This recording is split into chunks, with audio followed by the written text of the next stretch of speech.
penjelasan tentang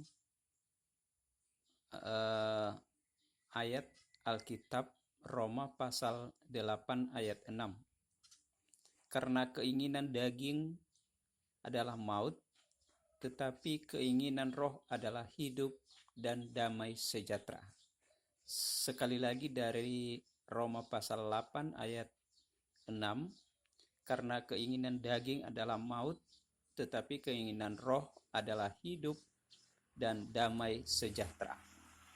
Dari nats Alkitab tersebut di atas ada dua hal yang harus kita fahami, yaitu mengenai keinginan daging dan yang kedua adalah mengenai keinginan roh. Yang pertama adalah keinginan daging. Keinginan daging itu adalah pikiran-pikiran jahat, antara lain percabulan, kecemaran, atau perbuatan kotor, hawa nafsu, penyembahan berhala, sihir, iri hati, amarah, dan roh pemecah. Roh pemecah ini bisa diartikan ini hal yang menghancurkan kesatuan dan persatuan gereja. Ini roh-roh pemecah ini. Siapa yang melakukan keinginan daging, maka orang tersebut tidak mendapat bagian dalam kerajaan Allah. Itu bisa kita baca pada Galatia pasal 5 ayat 21. Yang berikut mengenai keinginan roh. Keinginan roh ini adalah suatu keinginan yang lahir karena akibat keintiman kita dengan Tuhan. Jadi keintiman kita dengan Tuhan ini, hubungan kita dengan Tuhan, itulah keinginan roh. Maka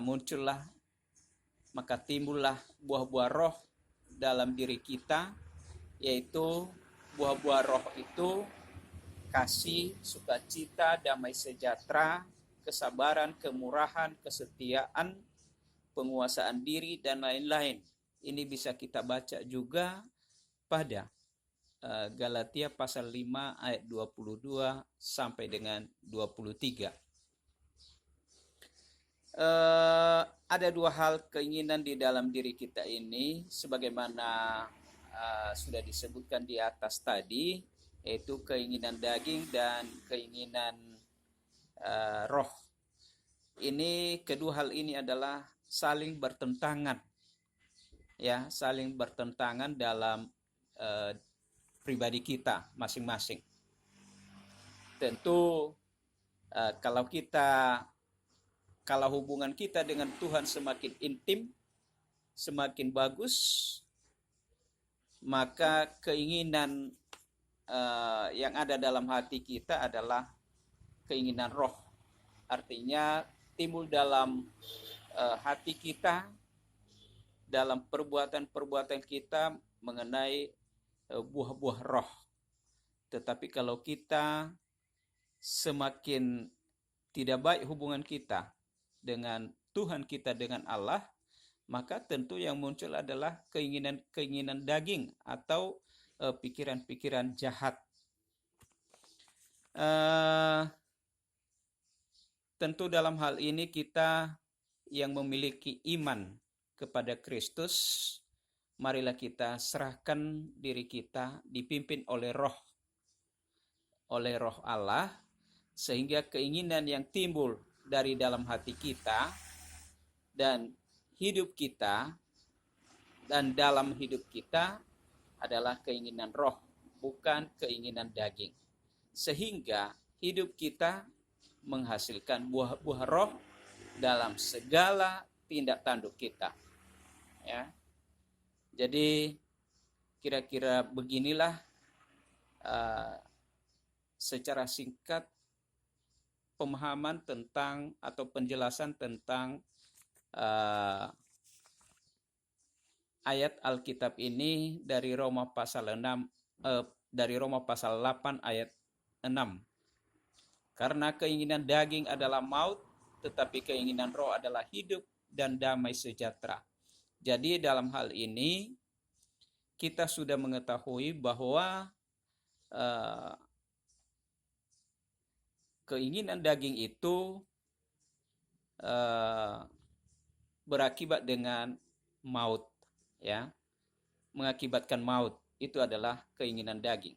Sedangkan keinginan roh adalah mengakibatkan hidup dan damai sejahtera. Dalam hal ini kita bisa memahami bahwa damai sejahtera itu atau hidup yang sejahtera itu adalah berasal dari dalam hati kita, karena dalam hati kita itu cenderung melakukan keinginan-keinginan roh. Maka apa yang muncul setelah kita melakukan keinginan-keinginan roh, maka hidup kita itu adalah ada damai sejahtera.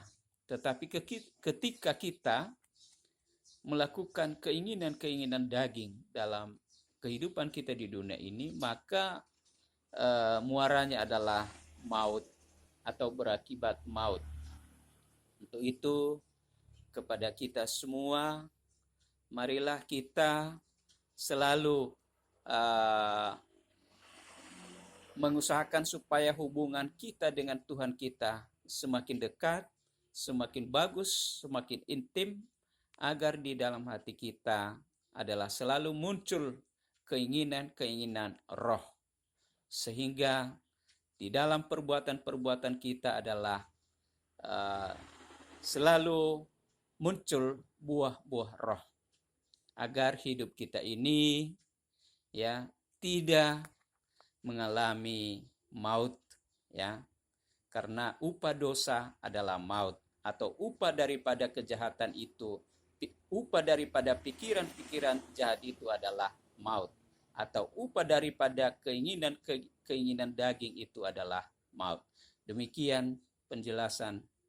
Terima kasih.